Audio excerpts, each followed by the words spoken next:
Haleluya. Nah, hari ini kita masih tetap melanjutkan iman dan sikap hidup, ya kan? Saya selalu berkata iman itu harus dibuktikan, nyatakan lewat perbuatan sikap hidup, ya kan? Jadi jangan percaya kalau orang hanya bilang percaya, tapi kehidupannya tidak sesuai dengan apa yang dia percaya. Karena iman adalah dibuktikan lewat sikap hidup. Poin ke-36, yaitu sikap hidup sebagai apa?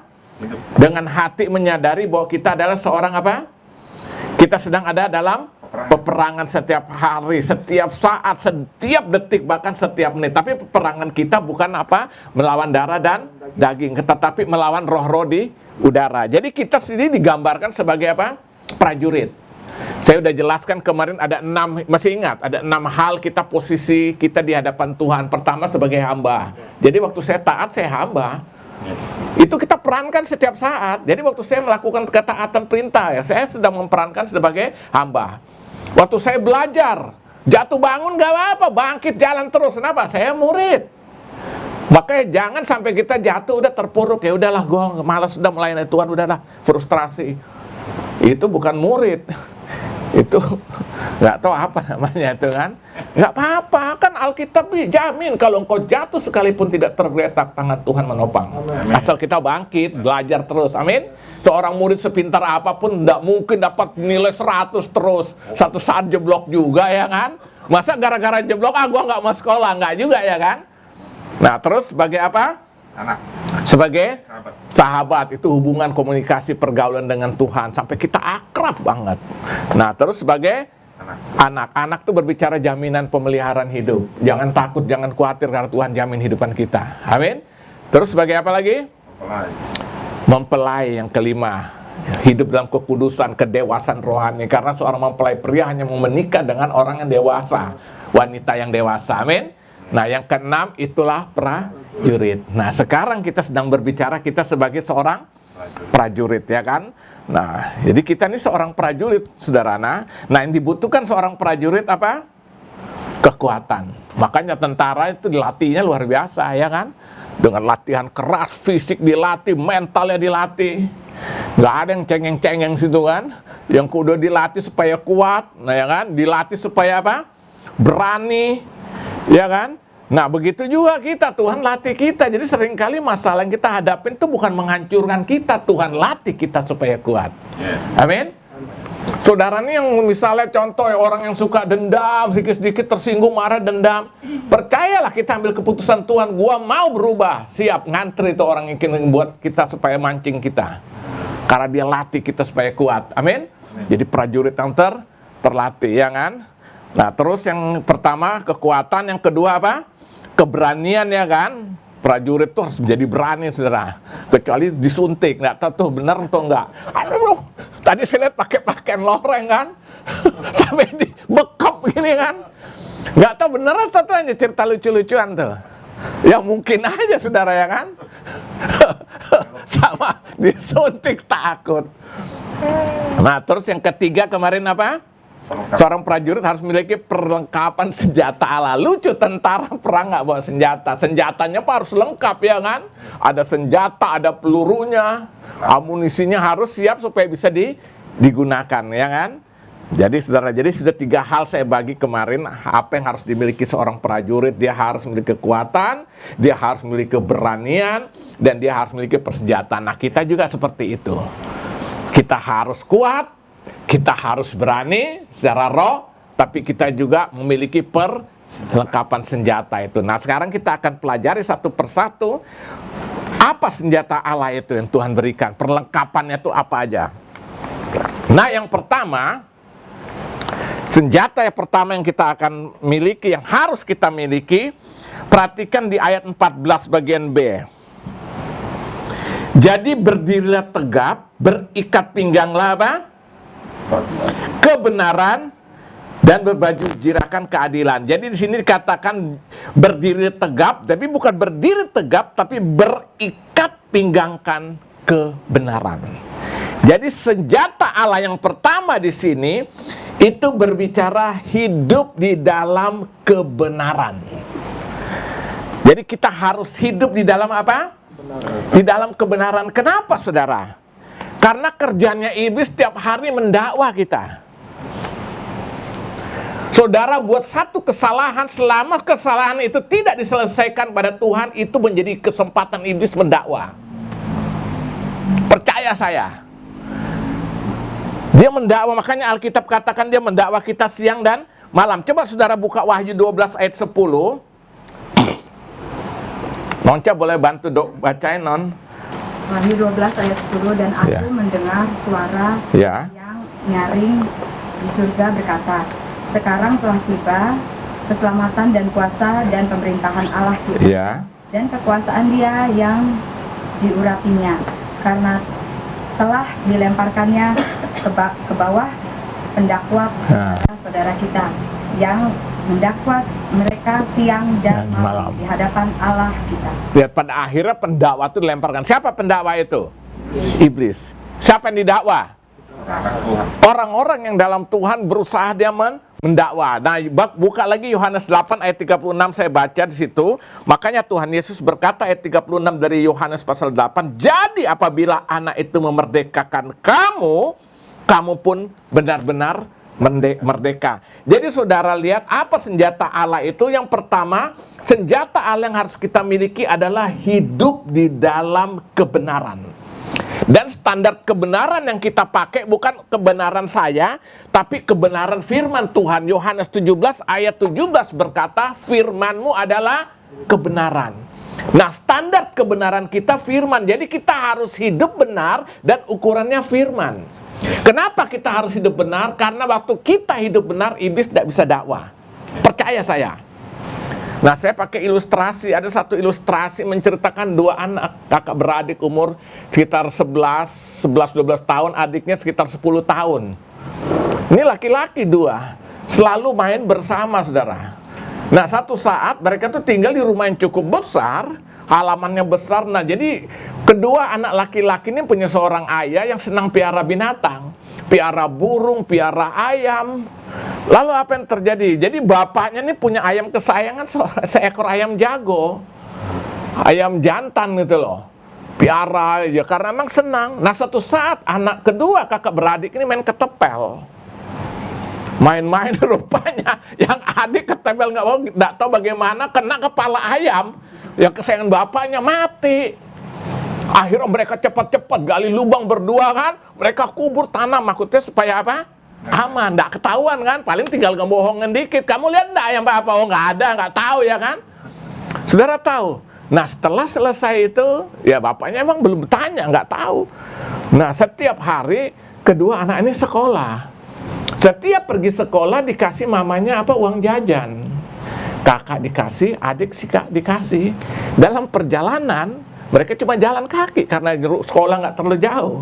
Kakak bilang sama adiknya, dek, kasih uang jajanmu kan. Anak enak aja, lu kok juga udah dapat ya kan, ngotot-ngotot. Ingat, ayam. Keluarlah. Bablas hari pertama. Hari kedua seperti itu. Minta uang setiap habis mau sekolah. Pada perjalanan ke sekolah, minta uang itu. Adiknya kan nggak mau dong, dia juga butuh uang jajan. Ayam. Jadi itu jadi sumber ATM-nya.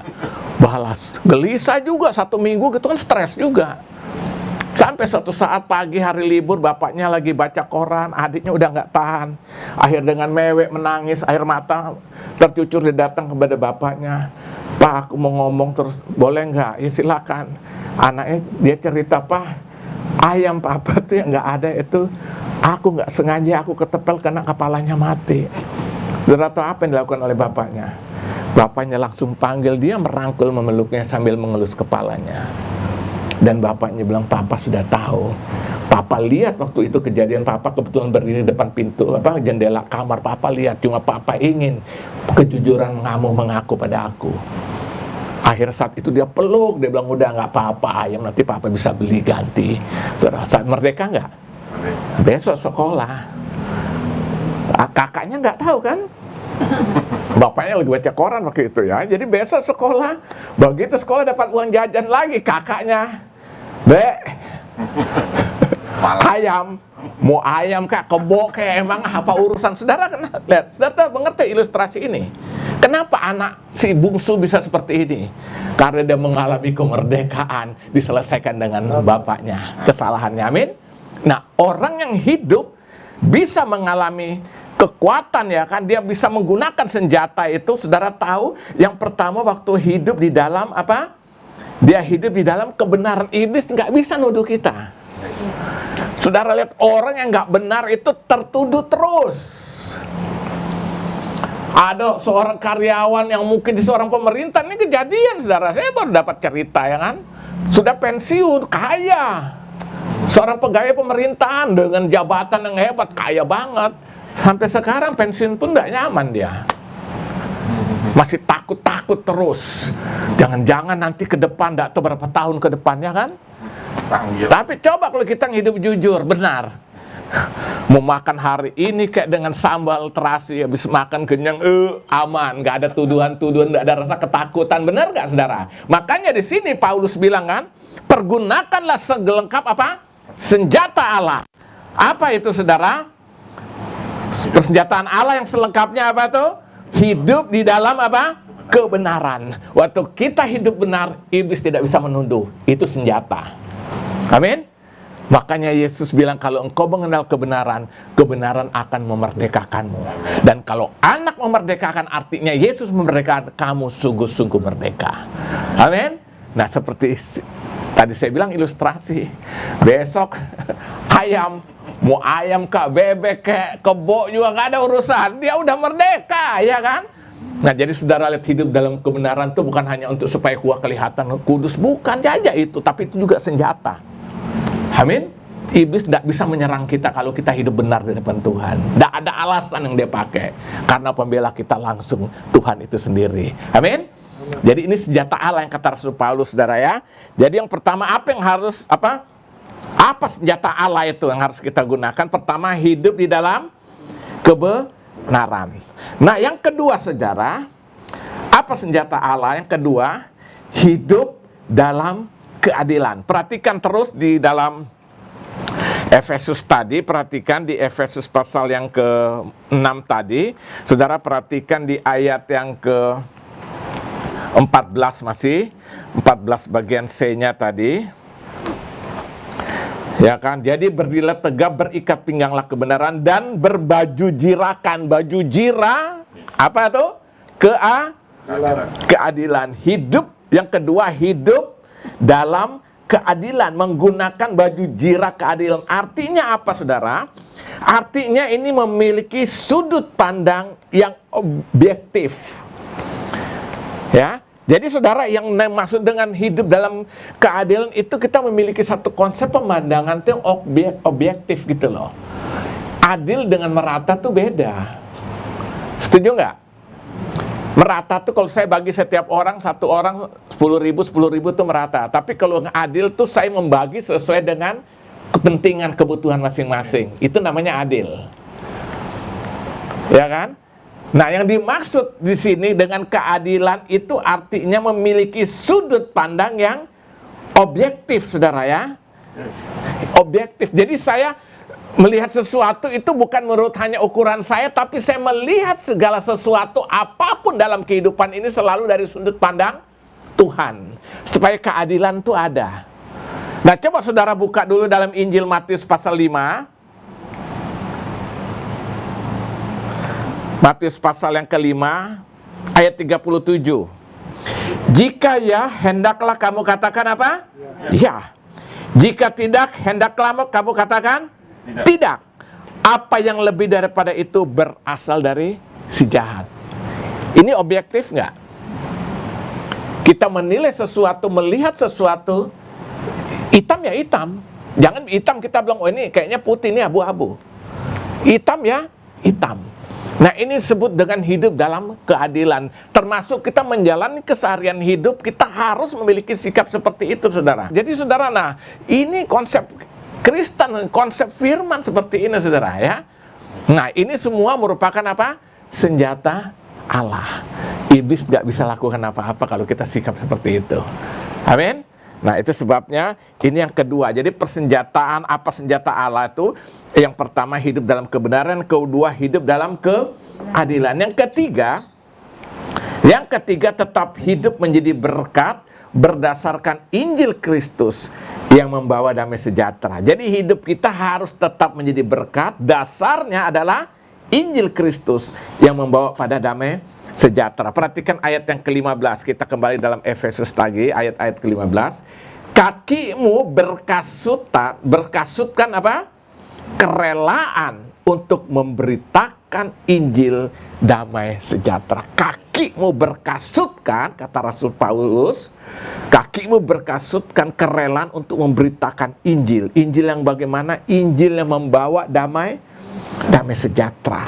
Jadi saudara lihat, artinya kita harus tetap hidup menjadi berkat berdasarkan Injil Kristus yang membawa damai sejahtera. Saudara lihat, jadi hidup kita ini harus membawa apa? Membawa damai. Coba saudara buka dalam Injil Matius pasal 5. Matius 5 ayat 9, berbahagialah orang apa? Yang membawa damai. Ya, pertama dia akan berbahagia karena mereka akan disebut anak-anak Allah. Jadi orang mau damai, dia bahagia. Yang kedua, statusnya dia disebut sebagai anak-anak Allah. Jadi kalau kita hidup tidak membawa damai, kita anaknya siapa? Jawab sendiri, ya kan?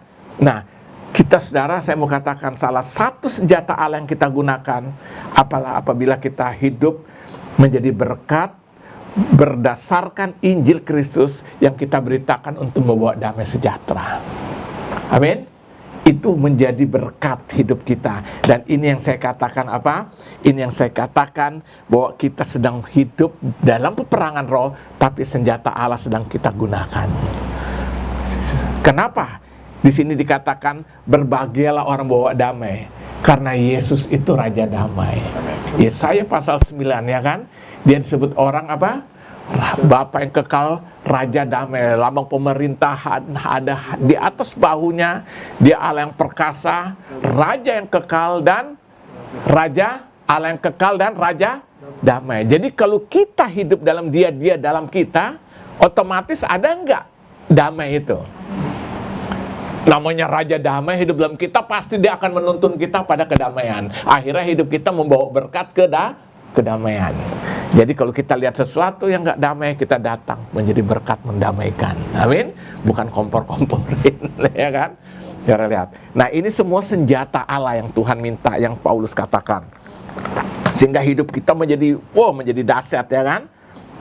Tetap hidup menjadi berkat berdasarkan Injil Kristus yang bawa damai sejahtera, ya. Jadi saudara lihat, hari ini kita harus menjadi orang-orang membawa damai. Yang keempat, senjata Allah, apa saja senjata Allah? Yang keempat, tetap hidup sungguh-sungguh dalam iman.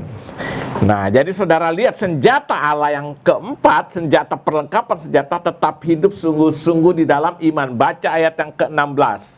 Ayat yang ke-16 itu dikatakan, dalam segala keadaan, jadi bukan keadaan tertentu saja, tapi segala keadaan, pergunakan apa? Perisai iman. Sebab dengan perisai itu kamu dapat memadamkan semua panah api dari si jahat. Saudara tahu perisai, tameng. Iblis sedang berperang melawan kita dan dia pakai panah api si jahat itu. Nah, kita bisa menahan serangan itu dengan namanya apa? Perisai. Tameng itu. Itu disebut dengan perisai iman. Nah, saya mau tanya begini, saudara. Kenapa sih orang dapat sekali kompromi dengan dunia atau dengan hal-hal lain, kadang-kadang waktu dia menghadapi masalah, tantangan apa saja? Kenapa? Jawabannya cuma satu, karena dia tidak beriman sungguh-sungguh. Kadang-kadang kita menghadapi masalah, akhirnya kita kompromi. Sakit tak sembuh-sembuh, udahlah. Orang pintar lah. Kita orang pintar. Saya dulu kaget seorang pemain keyboard dalam dunia pelayanan, masih anak muda, sudah sakit-sakit kepala, saudara. Akhirnya apa? Rupanya dinyatakan mungkin ada tumor apa. Tapi terakhir, saudara tahu, dia pergi ke dukun. Nggak lama mati. Saya kaget tanya, ini saya lupa namanya tuh. Dia dulu pelayanan di Kelapa Gading, saya sering diundang pelayanan situ. Saudara lihat, saya percaya Tuhan daripada bikin malu aja. Kompromi. Ada lagi satu, main keyboard juga nih, main keyboard semua. Dia pinjam mobil. Dia pinjam mobil teman, dia parkir rumahnya, mobilnya hilang. Akhirnya ke dukun. Tapi dia mengaku dosa dengan saya, om. Saya ngaku, aduh memang saya salah, saya nggak tahu. Kenapa? Saya bilang, saya pinjam mobil saya, mobil teman, mobil saya parkir di rumah saya, mobil saya hilang. Akhirnya saya udah bingung, saya pergi ke dukun. Saya bilang, gila kamu, ya kan? Saudara lihat, ini keadaan seringkali iblis pakai untuk menyudutkan kita sampai akhirnya kita kompromi, ya kan? Kita hilangkan kepercayaan kepada Tuhan. Nah, hari ini kita diajarkan satu perkara, pergunakan senjata Allah apa saja, tetap hidup sungguh-sungguh dalam iman. Udah, apapun masalah yang terjadi, selama kita memiliki iman, Yesus bilang jadi sesuai dengan imanmu jadi padamu. Amin. Jangan kompromi, amin. Apapun masalah tantangan, kita tetap sungguh-sungguh dalam Tuhan, sungguh-sungguh dalam iman. Coba saudara lihat dalam 1 Yohanes pasal yang kelima, ayat 1 sampai dengan ayat kelima. Iman mengalahkan dunia. Setiap orang yang percaya bahwa Yesus adalah Kristus lahir dari Allah. Dan setiap orang yang mengasihi Dia yang melahirkan, mengasihi juga Dia yang lahir daripadanya. Inilah tandanya bahwa kita mengasihi anak Allah, yaitu apabila kita mengasihi Allah serta melakukan perintah-perintahnya. Sebab inilah kasih kepada Allah, yaitu bahwa kita menuruti perintah-perintahnya. Perintah-perintahnya itu tidak berat. Sebab semua yang lahir dari Allah mengalahkan apa? Dunia. Lihat, saya ulang, sebab semua yang lahir daripada Allah apa? Mengalahkan dunia. Dan inilah kemenangan yang mengalahkan dunia. Apa? Iman kita. Siapakah yang mengalahkan dunia selain daripada dia yang percaya bahwa Yesus adalah anak-anak Allah? Lihat, jadi yang mengalahkan dunia itu apa? Iman kita. Jadi saudara lihat di sini, kita lihat senjata apa yang kita harus miliki. Senjata Allah itu? Yang keempat, hidup sungguh-sungguh dalam iman. Jadi saudara, waktu kita sungguh-sungguh dalam iman, itu kita sedang memiliki senjata Allah, sedang berperang melawan apa? Kuasa-kuasa jahat di udara, ya. Jadi saudara, mulai hari ini, malam ini, kita sungguh-sungguh hidup di dalam iman. Jangan coba-coba kompromi dengan apapun. Tetap sekali Yesus, tetap Yesus, apapun alasannya. Amin. Lebih baik kita hidup menderita karena nama Tuhan daripada kita kompromi dengan dunia. Banyak kita akan kecewa dah, saya percaya. Nah, yang kelima, secara cepat aja, yang kelima apa? Ayat 17a. Apa senjata Allah itu? Ayat yang kelima, kita kembali dalam Efesus tadi. Lihat ayat yang ke berapa? Ayat yang ke-17 bagian A. Dan terimalah apa? Ketopong keselamatan. Ketopong keselamatan. Tahu nggak ketopong? Kalau saudara lihat zaman kerajaan pemerintahan Romawi, mereka tuh pakai kayak dari tembaga itu loh, yang tutup kepala itu. Lihat tentara-tentara Romawi termasuk waktu Yesus ditangkap, itu namanya ketopong. Nah, yang lebih modern sekarang namanya topi, baja, helm, tentara itu loh. Apa fungsi topi baja? Nggak ada topi baja untuk perang dibuat dari kayak helm Gojek tuh. Itu dari topi baja, ya sesuai dengan ketebalannya, sesukanya semakin tebal dia punya daya tangkis tahan untuk tambah peluru itu lebih tinggi. Kan peluru punya namanya FPS, kecepatan tuh kan. FPS semakin tinggi, daya tembusnya semakin tinggi. Ya kan? Nah, topi baja itu dia nggak ada persegi, dia selalu melengkung. Yang pertama apa? Dibuat dari baja supaya kalau ada peluru yang tidak terlalu memiliki satu tekanan yang kuat, paling tidak hanya peot dikit, tapi tidak menembus. Itu pertama. Yang kedua, kalau peluru itu meskipun tekanan cukup tinggi, tapi dia tidak telak kena, jadi akan meleset karena bentuknya apa? Nah, itu yang disebut dengan ketopong. Nah, itu yang disebut dengan ketopong. Nah, Alkitab berkata, pergunakanlah apa situ dan terimalah apa? Ketopong keselamatan, ya. Itu helm melindungi kepala, saudara. Jadi itu fungsi daripada ketopong itu untuk melindungi apa? Kepala. Nah, arti rohaninya kenapa ditaruh melindungi kepala? Artinya bahwa pikiran kita itu harus dilindungi oleh keselamatan dari Tuhan. Jadi dibilang ketopong, dia melindungi kepala. Kenapa kepala harus dilindungi? Karena inilah sentral pusat pengendalian seluruh kehidupan manusia. Itulah kepala. Makanya orang dinyatakan mati itu bukan hanya jantung berhenti, tapi batang otak sudah berhenti. Kok tahu ya? Gue dulu kan punya skripsi tentang eutanasia. Bahas, jadi mau nggak mau kita belajar. Jadi dinyatakan orang mati itu bukan hanya jantung berhenti berdenyut, tapi batang otak sudah tidak berfungsi, itu dinyatakan mati. Nah, ketopong atau helm itu melindungi ke kepala. Arti rohaninya apa? Arti rohaninya pikiran kita harus dilindungi oleh apa? Keselamatan dari Tuhan. Karena apa? Inilah tempat peperangan. Saudara, waktu kita hidup dalam Tuhan itu roh kita aman. Saudara, iblis tidak bisa nyerang roh kita, tuh ada Roh Kudus. Tapi iblis hanya akan serang di pikiran. Percaya. Saudara, dalam Tuhan tuh pikiran-pikiran kadang-kadang muncul, ya kan? Orang berbuat sedikit menyinggung kita, pikiran kita nggak bisa terima tuh loh. Itu kan peperangan. Pusat peperangan adalah dalam pikiran. Makanya Paulus katakan, coba saudara buka dalam Filipi 4 ayat 8. Filipi 4 ayat yang ke-8. Sudah? Siapa mau baca silakan.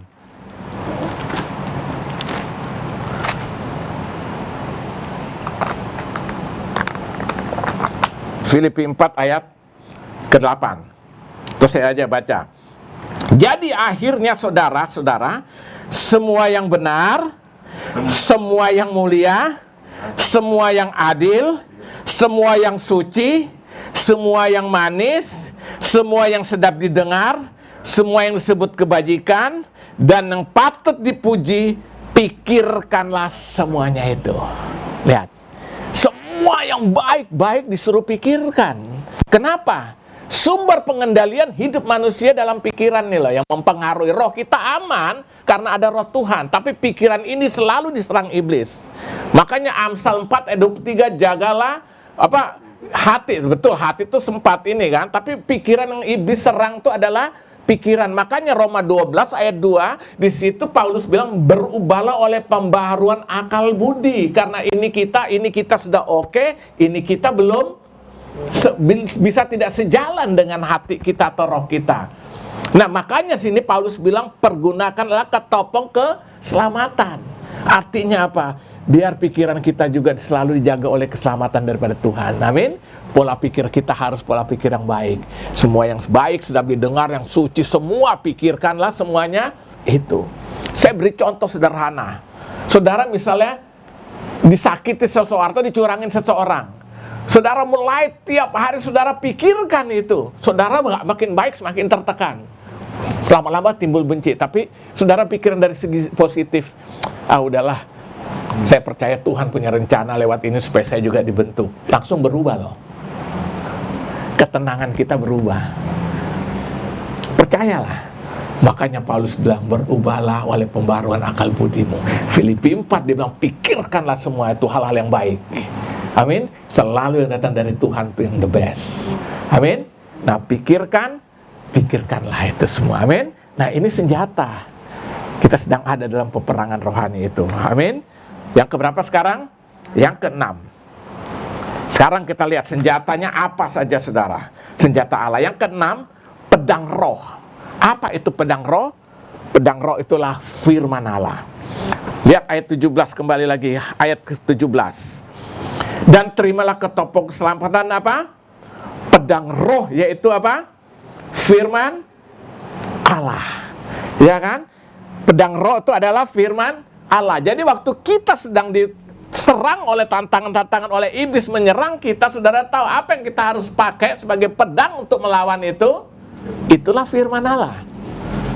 Makanya saya selalu bilang baca firman, merenungkan banyak, mengetahui tentang firman. Waktu kita menghadapi tantangan itu Roh Kudus ingatkan firman itu untuk menjadi kekuatan bagi kita. Percaya saya. Nah, saya beri contoh, coba buka dalam Injil Matius pasal 4 ayat 1 sampai 11, lihat. Sekelas Tuhan Yesus loh, apalagi kita. Ya. Pencobaan di padang gurun. Maka Yesus dibawa oleh Roh ke padang gurun untuk dicobai iblis. Dan setelah berpuasa 40 hari dan 40 malam akhirnya lapar oleh Yesus. Apa yang orang dibutuhkan waktu lapar? Makan dan minum. Lalu datanglah si pencoba itu dan berkata kepadanya, jika engkau anak Allah, perintahkanlah supaya batu-batu ini menjadi roti. Lihat, saudara lihat. Dia dicobai oleh iblis. Tetapi Yesus menjawab, ada tertulis, lihat. Ada tertulis, ada firman-Nya, manusia hidup bukan dari roti saja, tapi dari setiap firman yang keluar dari mulut Allah. Yesus dicobai, apa yang dia gunakan? Firman Allah untuk menangkalnya.